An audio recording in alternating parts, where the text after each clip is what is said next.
గుడివాడకు చెందిన auto driver finance company వద్ద 7.80 లక్షలు లోన్ తీసుకున్నారు. క్రమం తప్పకుండా ఈఎంఐ చెల్లించేవారు. భార్య అనారోగ్యం కారణంగా ఈ నెల కట్టలేకపోయారు. ఆ విషయం చెప్పినా వినిపించుకొని కంపెనీ ప్రతినిధులు ఇంటా బయట ఆయన పరువు తీశారు. అవమానం భరించలేకపోయిన ఆయన తన చావుకు ఫైనాన్స్ సంస్థే కారణమని ఫేస్బుక్ లో పోస్ట్ పెట్టి ఆత్మహత్యకు పాల్పడ్డారు. Most of the people they are getting into EMI traps. సాలరీలో వస్తుంది, ఇలా ఈఎంఐస్ డిస్పర్స్ అయిపోతారు. ఇట్స్ నాట్ మిడిల్ క్లాస్ అండి, it's an EMI class. Middle class, lower class, HNI, ultra HNI, ఇదంతా డబ్బుతో కాదు మ్యారేజ్ చేస్తుంది, టైంతో. నువ్వు పని చేయకుండా నీ ఫ్యామిలీని పోషించడానికి ఎన్ని సంవత్సరాలకు సరిపడే డబ్బు ఉంటే నువ్వు అంతరించు.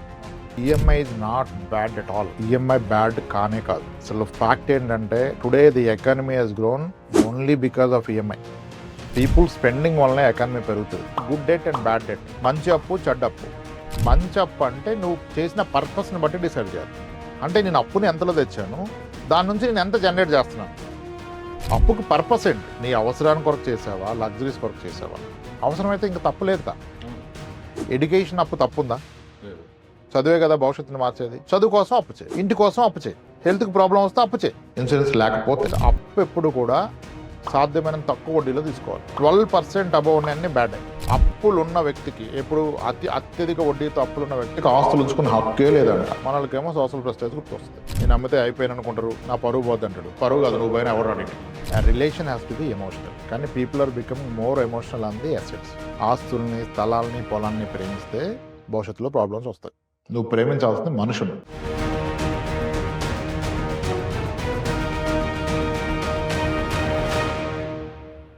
ఇప్పుడు నేను అడిగే క్వశ్చన్ చాలా crucial, never ending. It's about middle class. Actually middle class and their money traps. Okay, money trap అని కూడా ఎందుకు వాడానంటే, మీరు ఇప్పుడు తీసుకుంటే చాలా మంది, most of the people they are getting into EMI traps. సాలరీలో వస్తుంది, ఇలా ఈఎంఐస్ డిస్పర్స్ అయిపోతారు.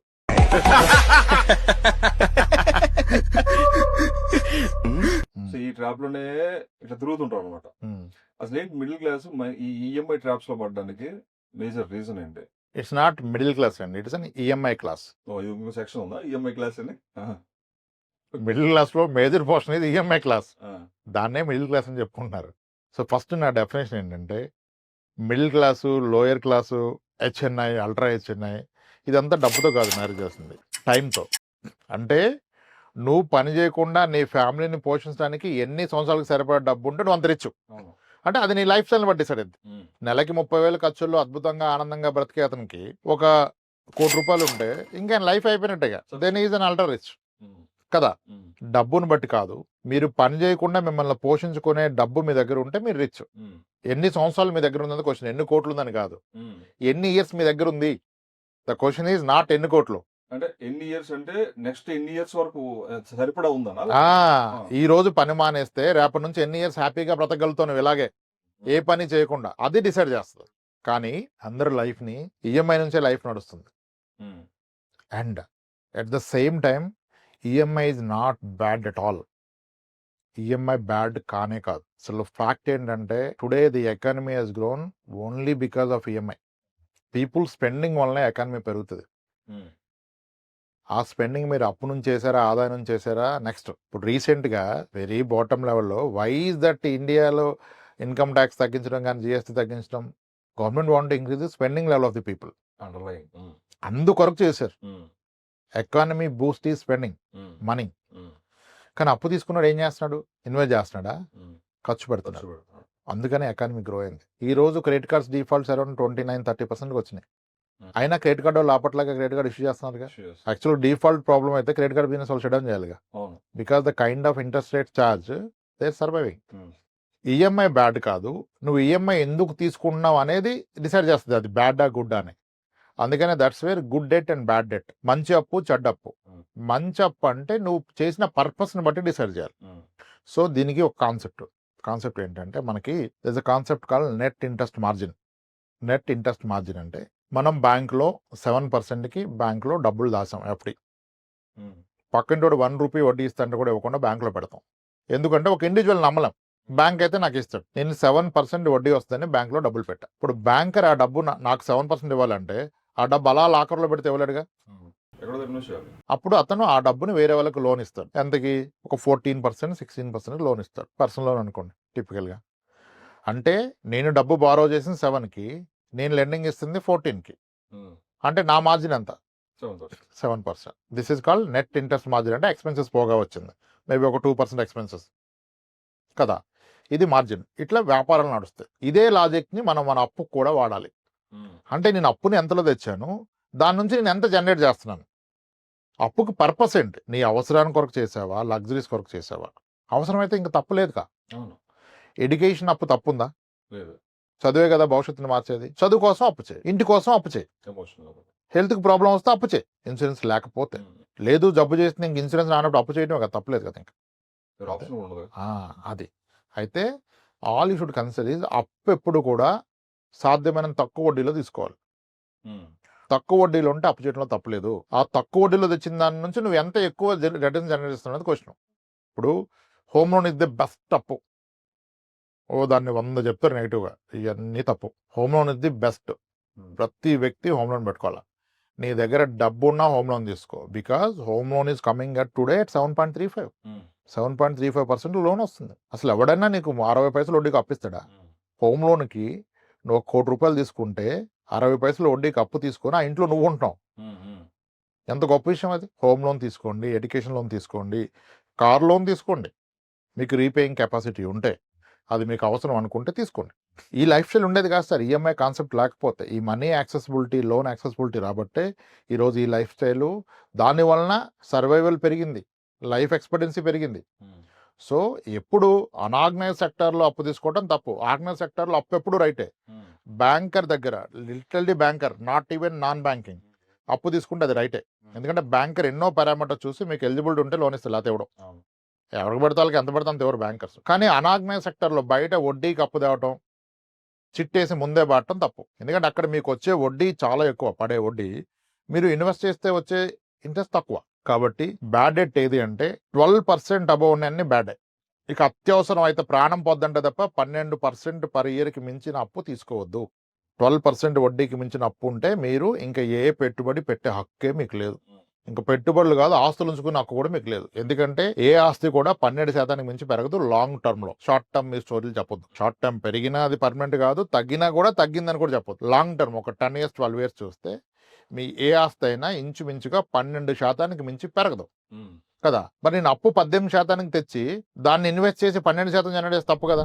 అప్పులున్న వ్యక్తికి, ఎప్పుడు అత్యధిక వడ్డీతో అప్పులున్న వ్యక్తికి ఆస్తులు ఉంచుకునే హక్కే లేదంట. మనకేమో సోషల్ ప్రెస్టేజ్ గుర్తొస్తుంది. నేను అమ్మితే అయిపోయాను అనుకుంటారు, నా పరువు పోద్ది అంటాడు. పరువు కాదు, నువ్వు పోయినా ఎవరు రాడు ఇంటికి. పరువు పక్కన పెట్టు, నువ్వు పోతే ఎవరిని వచ్చి పోషిస్తాడు నీ ఫ్యామిలీని. నువ్వు పరువు ఏం చూస్తున్నావు. నేనేమంటానంటే any investment has to B A logical investment, mathematical investment. A relation has to be emotional. కానీ people are becoming more emotional on the assets. ఆస్తుల్ని, స్థలాల్ని, పొలాల్ని ప్రేమిస్తే భవిష్యత్తులో ప్రాబ్లమ్స్ వస్తాయి. నువ్వు ప్రేమించాల్సింది మనుషుల్ని. సో ఒక అసెట్ని నెంబర్తోనే కొలవాలి, ఇంకా దేంతో కొలవద్దు. నేను ఎంత వడ్డీకి అప్పు తెస్తున్నాను, దాని నుంచి నేను ఎంత రిటర్న్ జనరేట్ చేస్తున్నాను కదా. ఇప్పుడు చాలా మంది మా పిల్లలకి ఎడ్యుకేషన్ తీసుకుని బట్టన్ అయిపోద్ది కదా సార్, కోర్స్ అయిపోయి కట్టాలి కదా అంటే, నీ దగ్గర డబ్బు ఉంది కదా, ఆ డబ్బుని ఇన్వెస్ట్ చేసి లోన్ తీసుకో. నీకు ఆ లోన్ 10 11 వచ్చి నువ్వు ఇన్వెస్ట్ చేసిన డబ్బు 13 14 ఇస్తే ఇవరంటే సేఫ్ సైడ్ కదా. రేపు నీ పిల్లోడు కట్టలేకపోతే నువ్వు కట్టొచ్చు, నీ పిల్లోడు కట్టలేకపోతే నువ్వు కట్టొచ్చు. ఈక్వల్ రిటర్న్ వచ్చినా నువ్వు లోనే తీసుకో. ఎందుకంటే ఎడ్యుకేషన్ లోన్ తీసుకుని పిల్లోని చదివిస్తే పిల్లోడు బాధ్యత పెరుగుతుంది. నువ్వు డబ్బు ఎక్కువ ఇసుకొట్టానంటే అడిగి రెస్పాన్సిబిలిటీ ఉండదు. కానీ నేను లోన్ తీసుకుని చదివిస్తున్నా నాన్న అంటే బాధ్యత వస్తుందా? నువ్వు ఎడ్యుకేషన్ లోన్ తీసుకున్నప్పుడు ఒక సెమిస్టర్ అయిపోయాక నెక్స్ట్ సెమిస్టర్ ఫీ రిలీజ్ చేయాలంటే మోస్ట్ ఆఫ్ ద బ్యాంకర్స్ నీ ఫస్ట్ సెమిస్టర్ మేము అడుగుతారు. పేరెంట్స్ క్వశ్చన్ చేయలేరు పిల్లల్ని. అందరు ఫెయిల్ అయ్యాడు డాడీ, నేను ఒక్కనే కాదంటాడు. మనతోనే టాప్ వచ్చింది డాడీ, పేపర్ అందరు ఫెయిల్ అంటాడు. బ్యాంక్ వాడు చెప్తే స్టోరీ, వాడు వేరే వాడు చూపిస్తుంది, ఇదిగరా నీ యూనివర్సిటీయే, ఈడన్ని పాస్ అయ్యాడు 70%, ఈ అమ్మాయి నువ్వే ఫెయిల్ అయ్యావు అంటాడు. కాబట్టి ఎడ్యుకేషన్ లోన్ తీసుకుంటే పిల్లలకి బాధ్యత పెరుగుద్ది. మనమేమో బర్డెన్ పెరుగుద్ది అన్నాం, అది బర్డెన్ కాదు, బాధ్యత. ఎందుకు? That is coming at a less rate of interest. Similarly home loan, మీకు ఎఫర్డబిలిటీ ఉన్న హోమ్ లోన్ తీసుకోండి. Another great thing about home loan ఏంటంటే, సార్ మీరు అంటారు హోమ్ లోన్ తీసుకొని 20 ఏళ్ళు పే చేయాలంటే అంటారు, కానీ నువ్వు చూడాల్సింది వడ్డీ, అది వదిలేస్తారు, బేసిక్ లాజిక్ వదిలేస్తారు. ఒకవేళ హోమ్ లోన్ తీసుకున్న వ్యక్తి చనిపోతే ఏంటి అంటే, హోమ్ లోన్ తీసుకున్నప్పుడు ఆ లోన్కి ఇన్సూరెన్స్ ఇస్తారు. అది కనుక తీసుకున్న పక్షంలో నువ్వు పోయినా ఇల్లు వాళ్ళకి సొంతం అయిపోద్ది, ఫర్దర్ ఈఎంఐ కట్టుకోండి. అదెంత గ్రేట్ థింగ్. అయితే హోమ్ లోన్కి ఇన్సూరెన్స్ తీసుకోవాలంటే దట్ ఈస్ అగైన్ సబ్జెక్టెడ్. ఒక హోమ్ లోన్ ఇన్సూరెన్స్ కన్నా టర్మ్ ఇన్సూరెన్స్ కమ్స్ అంటే చీపర్ ప్రైస్. హోమ్ లోన్ ఆ పర్సన్ ఏదైనా అయితే ఇప్పుడు అంటే అది ఆ ఇన్సూరెన్స్ క్లెయిమ్ చేసుకుంటే and మళ్ళీ నెక్స్ట్ ఫర్దర్ ఇంకా ప్రీమియం ఉండదు, ప్రాపర్టీ ఫ్రీ అయిపోద్ది, పేరెంట్స్ వాళ్ళ వచ్చేస్తుంది, నామినీస్ కి, వైఫ్ కి పిల్లలకి వచ్చేస్తుంది. Oh. అంటే నువ్వు ఉంటే అప్పు కడతావు, లేకపోతే ప్రాపర్టీ ఇచ్చేస్తున్నావు. How safe it is? నీకు ఎక్కడ నా ప్రయోజనం ఉందా? 1.5 crore హోమ్ లోన్ తీసుకొని దానికి ఈక్వలెంట్ ఇన్సూరెన్స్ అక్కడే తీసుకుంటే నేను ఉంటే పే చేస్తాను కింద మీద, నేను లేకపోతే అది వచ్చేస్తుంది కదా ఫ్యామిలీకి. ఎంత సేఫ్టీ ఇట్లా అంటే అప్పు దేనికి తీసుకున్నాం అనేది చాలా important. Home loan kind of security, most biggest security home loan. జనాలు అది అది ఇది అంటారు కానీ అంటే ఎమోషన్ బాగా కనెక్ట్ అవుతారు. అంటే ఈ ఫ్యాక్టర్స్ ఆలోచిస్తూ మాత్రం కన్సిడర్ చేస్తే ఖచ్చితంగా security. ఏ విధంగా చూసినా అదే జనాలు ఎమోషన్ కనెక్ట్ అయిపోయి నేను 20,000 కట్టాలి, ఇది ఇంకా జాబ్ ప్రెజర్ ఏం ఉండదు అక్కడ. ఎందుకంటే హోమ్ లోన్ తీసుకున్నాక మీ ప్రాపర్టీ పెరగకుండా ఉండదు, రెంటల్ పెరగకుండా ఉండదు. ఆ rental your avoiding, property is growing and it's coming at such cheaper price. Such cheaper price. The net interest margin ఇది ఓన్లీ కాన్సెప్ట్, ఇంకేది కాన్సెప్ట్ కాదు. ఎంత రేట్లో అప్పు చేస్తున్నావు అది తక్కువలో ఉంటే అప్పు చేయి. ఇప్పుడు మీరు సోకాల్డ్ అల్ట్రా హెచ్ఎన్ఐస్ ఎవ్వడు కూడా క్యాపిటల్ గెయిన్ ట్యాక్స్ పే చేయరు తెలుసా? ఇంత స్టాక్స్ ఉంటాయా, మ్యూచువల్ ఫండ్స్, స్టాక్స్, కంపెనీస్లో ఇన్వెస్ట్మెంట్, ఆడు ఎప్పుడు ట్యాక్స్ పే చేయడు. ఎందుకంటే ఆడు అమ్మితే కదా ట్యాక్స్ కట్టాలి, ఆడు లోనే తీసుకుంటాడు. ఎందుకంటే is assets are growing at 18%, 15, is able to borrow at 9%, then you will borrow money. Why will he redeem and చేసి మళ్ళీ గెయిన్స్ ఎందుకు కట్టాలి? ఇప్పుడు ఒక decent size private limited companies మీరు చూస్తే వాళ్ళ డైరెక్టర్స్, ఎండీస్ టాప్ మోస్ట్ కార్లు కొంటారు. డబ్బు విలువ వాళ్ళు బాగా విలువిస్తే ఎక్కడ పోతారు. ఎందుకు కొంటాడు కారు అంటే ఆ కారుని లోన్లో కొంటాడు. ఆ కార్ని లోన్లో కొంటే దానికి కట్టే ఇంట్రెస్ట్ ఏదైతే ఉందో అది కంపెనీ ఎక్స్పెన్సెస్లో ఫైల్ చేసుకోవచ్చు. అండ్ ఆ కొన్న అసెట్ డిప్రిషియేషన్ కూడా ఫైల్ చేసుకోవచ్చు. సో ఎఫెక్టివ్గా అతనికి అర్థం ఈఎంఐ మొత్తం సేవ్ అయిపోద్ది. ఆయనకి is having a lifestyle. అది కంపెనీ అసెట్, కంపెనీ కారు వాడుకుంటున్నాడు. సో నెలకు 1,00,000 ఈఎంఐ కడుతున్నాం, దాంట్లో ఇంట్రెస్ట్ 90,000 పోతుంది. ఈ 90,000 కంపెనీ ఎక్స్పెన్సెస్గా. ఈ కారుకి మన సీఏ ఒక ప్రొవిజన్ ఏది ఇస్తాడు, 12% డిప్రిషియేషన్ పర్ ఇయర్ ఫైల్ చేస్తాడు. అంటే ఆ ఇయర్లో నీకు వచ్చిన రెవెన్యూలో ఒక 12% దీన్ని డిప్రిషియేషన్గా చేసేస్తాడు. ఓవరాల్గా they end up paying nothing. EMI లేకుండా కారు వాడినంత బెనిఫిట్ అయిపోద్ది మోస్ట్ ఆఫ్ ద కంపెనీస్. అందుకే ఒక స్టేజ్కి రాగానే అందరు డైరెక్టర్స్ టాప్ కార్లు, 1.5 crore కార్లు తీసుకుంటారు. అది వాళ్ళు ఇంకెలాగో ఆ లైఫ్ స్టైల్ ఉన్న వాడకపోయినా అదే కాస్ట్ కదా. అట్లా అందుకనే రిచ్ అండ్ అల్ట్రా రిచ్ ఎవడు కూడా డబ్బులు తీడు, లోన్ మీదే బ్రతుకుతారు. In fact countries are lending and loan today. ఈరోజు ప్రపంచ దేశాల అప్పు ప్రపంచ దేశాల ఎకానమీకి 3 times ఉంది. ఇప్పుడు అన్నట్టు క్వశ్చన్, ప్రతి కంట్రీ అప్పు ఉంది.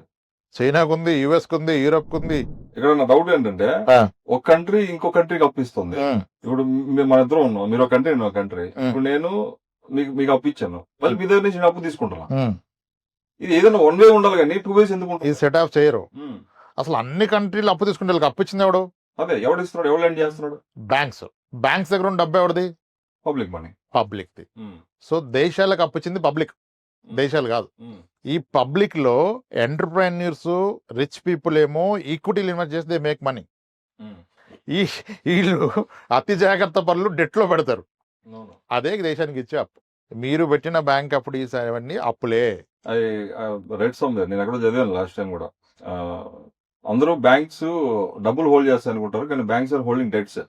30 trillion USD అప్పు ఉంది ప్రపంచ దేశాలకు కలిపి, which 3 times of the world economy అని చెప్తారు డేటా కదా. Banks are debts. అందుకే అంటే the concept is net interest margin. People are making money out of equity, not by debt. కానీ మనం బాండ్స్, మనకి గ్యారంటీ ప్రొడక్టే కావాలి కదా. గ్యారంటీ 7, గ్యారంటీ 6, లైఫ్ లాంగ్ 6, అది కదా కావాల్సింది. That's where people are going.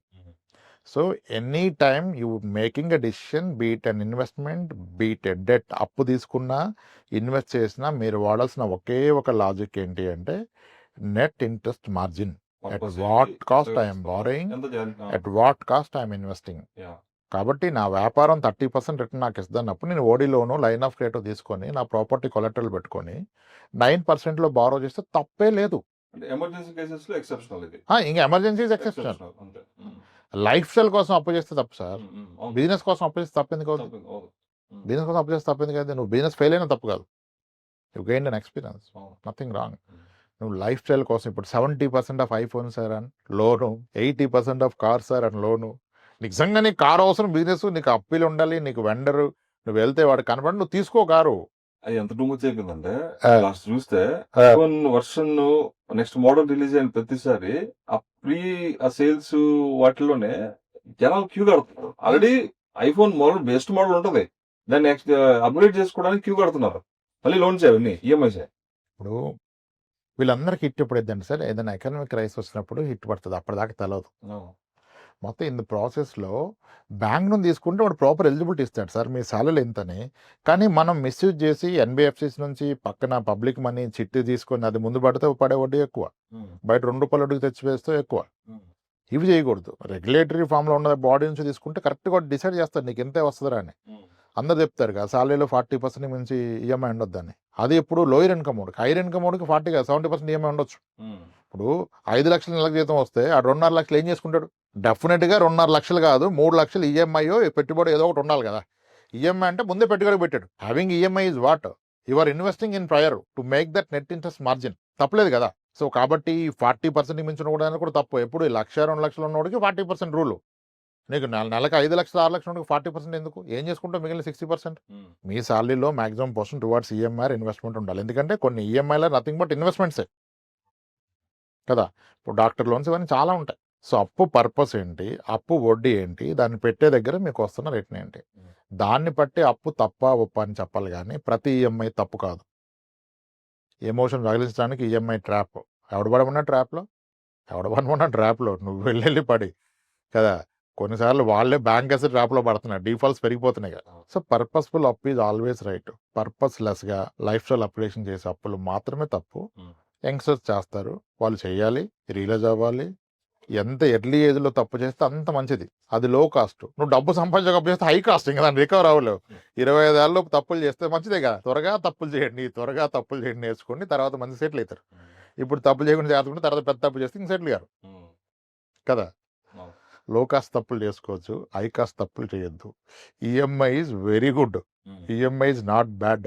అప్పు అసలు తప్పు కాదు. స్థాయికి మించిన అప్పు తప్పు, అవగాహన లేని అప్పు తప్పు.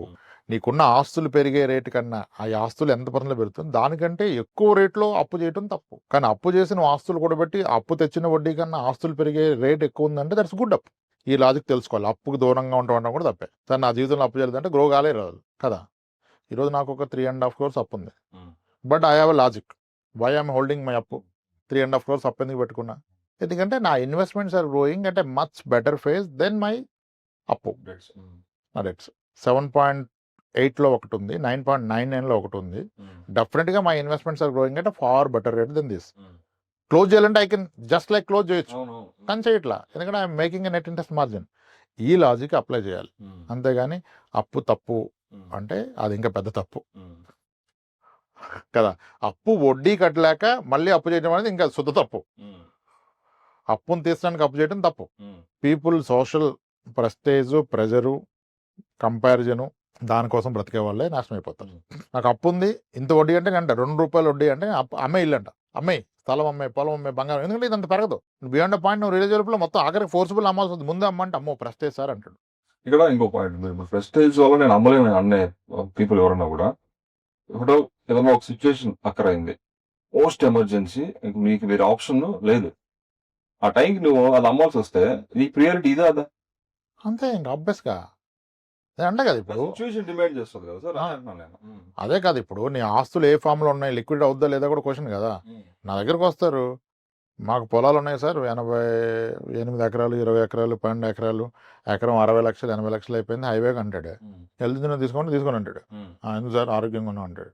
నేను డైరెక్ట్ చెప్తా, సార్ మీ అబ్బాయిని ఒక లారీ గుద్దింది, ఒక 10 మీటర్ల ఎగిరి కింద పడ్డాడు, 10 మీటర్ల గాలి ఎగిరి కింద పడ్డాడు రోడ్డు మీద, తల బద్దలైపోయింది, హాస్పిటల్ వేస్తా అన్నాడు, ఒక 80 లక్షలు ఉంటే బ్రతాడు, లాస్ట్ వస్తాడని చెప్పారు. వస్తుందా 80 లక్షలు? నీకు చెప్పావు కానీ 10 కోట్ల వస్తుందా? రాదు కదా. మరి అది ఎలా వస్తుందని ఫీల్ అవుతున్నాను.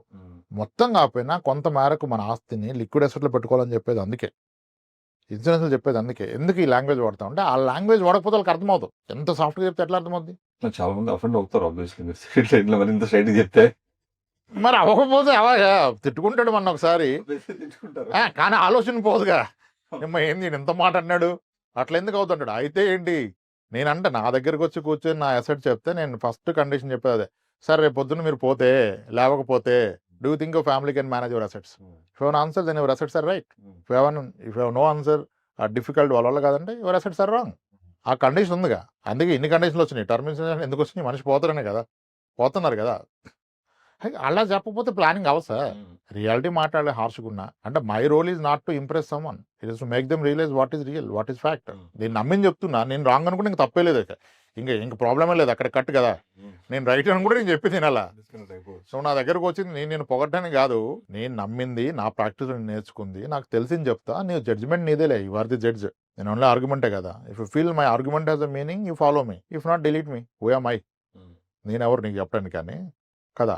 That's it. అలా చెప్తేనే సెట్ అయినాయి. ఈరోజు అచీవ్మెంట్స్ ఉన్నాయి మనకి, ఈరోజు అచీవ్మెంట్స్ ఉన్నాయి. మీరు చెప్పబట్టి ఆ కాల్ తీసుకోలేదు సార్, ఈరోజు సేఫ్ గార్డెడ్ సార్. నేను అప్పులతో వచ్చిన వాళ్ళు అది ఇది అంటే అప్పులు తీరినాక పెట్టుబడి పెట్టద్దంట. అయినా నేను పడిస్తారు మా పిల్ల భవిష్యత్తు అంటే, ఇంక భవిష్యత్తు ఎక్కడ ఉంది బాబు, ఇంకేం భవిష్యత్తు లేదు, అప్పులు తీర్చి ముందు అని చెప్తా. ఆ రోజు ఎన్నరో కానీ అప్పులు తీర్చి వస్తారు. జీరోకి వచ్చేసినా పర్లా, యూ కెన్ బిల్డ్ అగైన్. ఆ, ఇక్కడ అందరు మిస్ అవుతుంది ఏంటంటే sir, peace of mind sir. అప్పు పెట్టుకుని ఆస్తున్నా కూడా నువ్వు దాన్ని అనుభవించలేవు, ఇది డ్రైన్ అవుట్ అయిపోతుంటది. సర్టెన్ స్టేజ్ వచ్చేసరికి నేను చూసిన కొన్ని కేసెస్ లో ఒక స్థాయి దాటితే నీ అప్పు కూడా నీ ఉన్న ఆస్తి కూడా సరిపోదు. సరిపోదు. అది ఎల్లిగా తీస్తే ఎంతో కొంత ఆస్తి మిగులుతుంది. అట్లీస్ట్ ఇదే ఓల్ పాయింట్, ఇదే పాయింట్ నేను చెప్పేది. అది నిజం అంతే. ఇక నేను చెప్పేది నేను ఎవరు చెప్పండి కానీ అది నిజం. అది నమ్మితే నీకు లైఫ్ ఉంటుంది, నీ పిల్లలకి భవిష్యత్తు ఉంటుంది. లేకపోతే ఎవ్రీథింగ్ ఈజ్ గాన్. మనం ఎన్నో స్టోరీలు చూసాం, ఏదో చెప్తాం మార్చి అటు ఇటు కానీ మరి ఎవరు హర్ట్ అవ్వకూడదు కదా అని ట్రై చేస్తాం కానీ కష్టం. ఇంకా చాలా చెప్పొచ్చు పచ్చిగా చెప్పాలంటే. మీరు చాలా స్ట్రైట్ చేసేస్తున్నారండి. అది ఇంకా స్ట్రైట్ కాదు. కామెంట్లు కూడా చాలా మంది అంటే మన ఇంటెన్షన్ ఒకటే, అర్థం అవ్వాలి. అప్పులు మంచివే సార్, చెడ్డే కావు. But purpose should be very clear to you. అప్పు చేయకుండా తీసుకున్న సంవత్సరం చాలా కష్టమే sir. This what I follow. మనం చేస్తాం చెప్తున్నాం, కొత్తగా ఏం చెప్పట్లేదు. It's up to people. Right sir, thanks sir.